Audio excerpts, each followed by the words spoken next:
এখানে বলেছে 6 মেন 15 ডেজে করে একটা কাজ, মানে বিল্ডিং ওয়াল তৈরি করছে। এবার কতজন মেন 12 ডেজে 60% বেশি তৈরি করবে। তাহলে আমার এখানে যেটা ফর্মুলা করতে হচ্ছে সেটা হচ্ছে, একটা ফর্মুলা আছে মেন আর ডেজের M1D1 বাই যে কাজটা ওয়ার্কটা সেটা নিচে দিলাম W1 = M2DT বাই W2। এখানে দেখো প্রথমে মেনটা দিয়েছে কত, মেনটা হচ্ছে 6 লিখলাম, তার ডেজটা দিয়েছে 15, ওয়ার্কটাকে আমি 100 ধরলাম। কেন ধরলাম, পরের যে ওয়ালটা কনস্ট্রাকশন হচ্ছে সেটা 60% মোর, এই জন্য এখানে 100 ধরা হলো।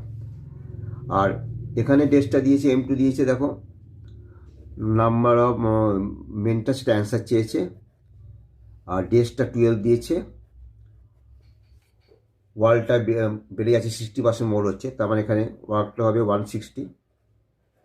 এবার ক্যালকুলেশন করছি, দেখো তুমি তাহলে এখানে যদি কাটি 0 0 কেটে গেল, 2 5 যা 10, 2 8 যা 16, 5 3 যা 15, আবার 8 দিয়ে যদি কাটি উপর নিচে দেখো 4 3 যা 12, 4 2 যা 8, আবার 3 দিয়ে পাশাপাশি কাটা যায়, 3 3 যা 2, তাহলে অ্যাকচুয়ালি নিচে কিছু থাকছে না, উপরে থাকছে 2 3,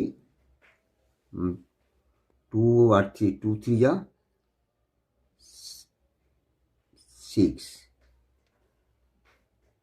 ওখানে আর একটা 2 কেটে যাবে, ওটা ক্যালকুলেশন ভুল হয়েছে, বুঝেছো, ক্যালকুলেশনটা আবার দেখতে হবে।